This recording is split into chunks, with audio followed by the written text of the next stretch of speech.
భారతదేశం ఇప్పుడు ఒక కీలకమైన మార్పు దశలో ఉంది. ప్రతి 10 సంవత్సరాలకు ఒకసారి జరిగే జనగణన ఈసారి పూర్తిగా కొత్త రూపంలోనికి ముందుకొస్తోంది. కాగితాలపై లెక్కలు వేసే కాలం ముగిసి ఇప్పుడు డిజిటల్ గా ప్రతి ఇల్లు, ప్రతి వ్యక్తి వివరాలను నమోదు చేసే ఒక భారీ ప్రక్రియ ప్రారంభమైంది.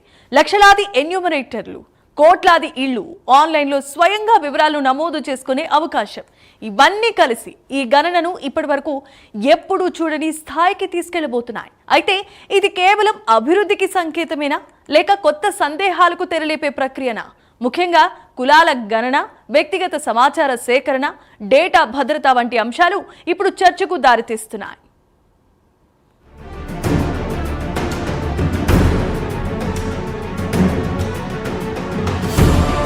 భారతదేశం ప్రపంచంలోనే అతిపెద్ద ప్రజాస్వామ్యం, అదే సమయంలో ప్రపంచంలోనే అతిపెద్ద జనాభా గల దేశం. అలాంటి దేశంలో ప్రతి 10 సంవత్సరాలకోసారి జరిగే జనగణన కేవలం సంఖ్యల లెక్కింపు కాదు, అది దేశ భవిష్యత్తు దిశను నిర్ణయించే అత్యంత కీలక ప్రక్రియ. ఇప్పుడు అదే జనగణన పూర్తిగా కొత్త దశలోకి అడుగుపెట్టింది. ఏప్రిల్ 1 నుంచి ప్రారంభమైన గణన పూర్తిగా డిజిటల్ పద్ధతిలో జరుగుతోంది. 30 లక్షలకు పైగా ఎన్యూమరేటర్లు రంగంలోకి దిగగా మొదటిసారి ప్రజలకు తమ వివరాలను తాము ఆన్లైన్లో నమోదు చేసుకునే అవకాశం కూడా ఇచ్చారు. ఇది ఒకవైపు టెక్నాలజీ పురోగతి కనిపిస్తుంటే, మరోవైపు అనేక సందేహాలు, ఆందోళనలు కూడా తెరపైకి తెస్తోంది.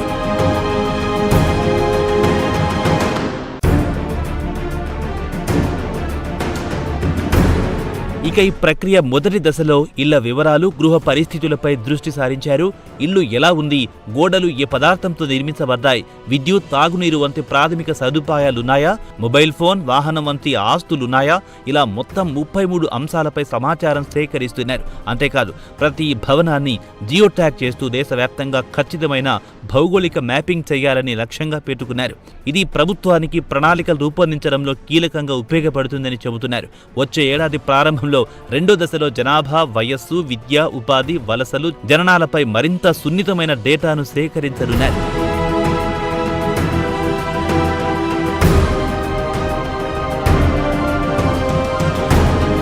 అయితే ఈసారి అత్యంత చర్చనీయాంశంగా మారింది మాత్రం కులాల గణన. 1931 తర్వాత మొదటిసారి అన్ని వర్గాల కుల వివరాలను సమగ్రంగా నమోదు చేయనుండడం దేశ రాజకీయాల్లో పెద్ద ప్రభావం చూపే అంశంగా భావిస్తున్నారు. ఎందుకంటే ఈ డేటా ఆధారంగా రిజర్వేషన్లు, సంక్షేమ పథకాలు, ఇంకా ముఖ్యంగా నియోజకవర్గాల పునర్విభజన వంటి కీలక నిర్ణయాలు తీసుకునే అవకాశం ఉంది. అందుకే కొందరు నిపుణులు ఈ గణనను కేవలం డేటా సేకరణగా కాకుండా భవిష్యత్తు రాజకీయ సమీకరణాలను మార్చే సాధనంగా చూస్తున్నారు.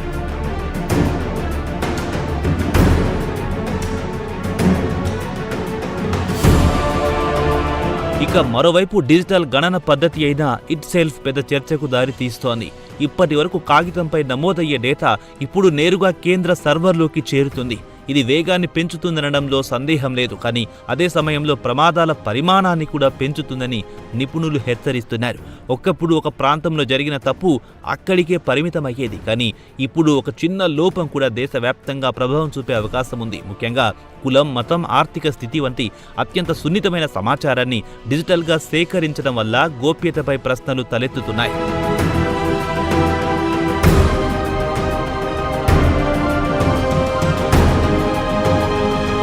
మాజీ ప్రధాన ఎన్నికల కమిషనర్ ఎస్వై ఖురేషీ చెప్పినట్టు సమస్య టెక్నాలజీది కాదు, నమ్మకం.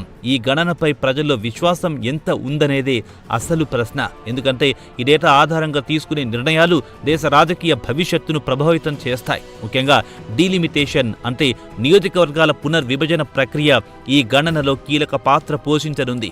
ఇదే సమయంలో మహిళల రిజర్వేషన్లు, కుల ఆధారిత కోటాలు వంటి అంశాలపై కూడా ఈ డేటా ప్రభావం చూపొచ్చు. అందుకే ఈ గణన కేవలం గణాంకాల ప్రక్రియ కాదు, అది ఒక రాజకీయ మలుపు.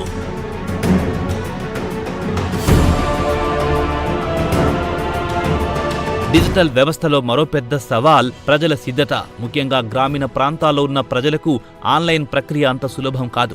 పరిశోధనలు చెబుతున్నట్లు గ్రామీణ మహిళల్లో సగానికి తక్కువ మందికి మాత్రమే మొబైల్ ఫోన్ ఉంది.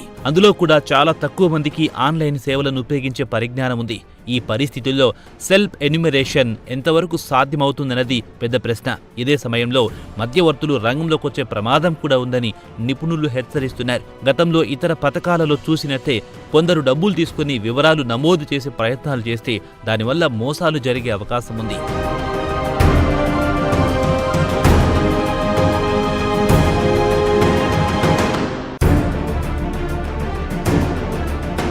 డేటా భద్రత కూడా మరో ముఖ్యమైన అంశంగా మారింది.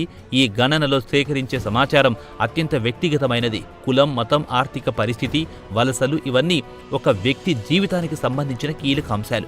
ఈ డేటా ఎక్కడ నిల్వ చేయబడుతోంది, ఎవరు యాక్సెస్ చేస్తున్నారు, దాన్ని ఎలా ఉపయోగిస్తారు అనే ప్రశ్నలకు స్పష్టమైన సమాధానాలు లేవని విమర్శలు వినిపిస్తున్నాయి. ఒకవేళ ఈ సమాచారం ఇతర డేటాబేస్లతో అనుసంధానం చేస్తే అది వ్యక్తిగత గోప్యతకు పెద్ద ముప్పుగా మారే అవకాశం ఉంది.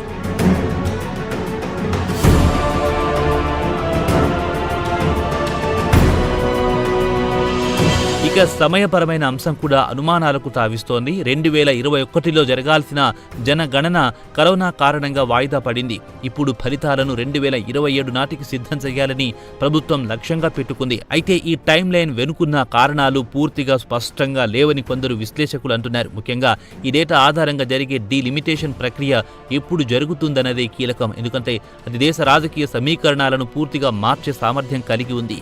ప్రత్యేకంగా దక్షిణ భారత రాష్ట్రాలపై ఈ అంశంపై ఆందోళన ఎక్కువగా కనిపిస్తోంది. తాజా జనాభా గణాంకాల ఆధారంగా నియోజకవర్గాల పునర్విభజన జరిగితే ఉత్తర భారత రాష్ట్రాలకు ఎక్కువగా ప్రాతినిధ్యం లభించే అవకాశం ఉందన్న భయం ఉంది. ఇది కేంద్ర రాష్ట్ర సంబంధాలపై కూడా ప్రభావం చూపొచ్చని నిపుణులు హెచ్చరిస్తున్నారు. అంటే ఈ గణన కేవలం డేటా సేకరణ కాదు, అది దేశ సమాఖ్య వ్యవస్థకు సంబంధించిన సమతౌల్యాన్ని ప్రభావితం చేసే అంశం.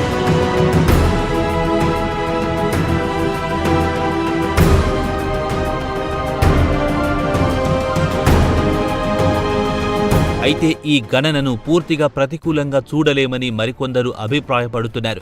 డిజిటల్ పద్ధతులు సరైన విధంగా అమలు చేస్తే వేగం, ఖచ్చితత్వం పెరుగుతాయి. ఇప్పటి వరకు గుర్తించని సమస్యలను ముందుగానే గుర్తించి సరైన ప్రణాళికలు రూపొందించడానికి అవకాశం ఉంటుంది. పేదరికం, వలసలు, ఉపాధి వంటి అంశాలపై స్పష్టమైన డేటా ఉంటే ప్రభుత్వ విధానాలు మరింత ప్రభావవంతంగా మారచ్చు.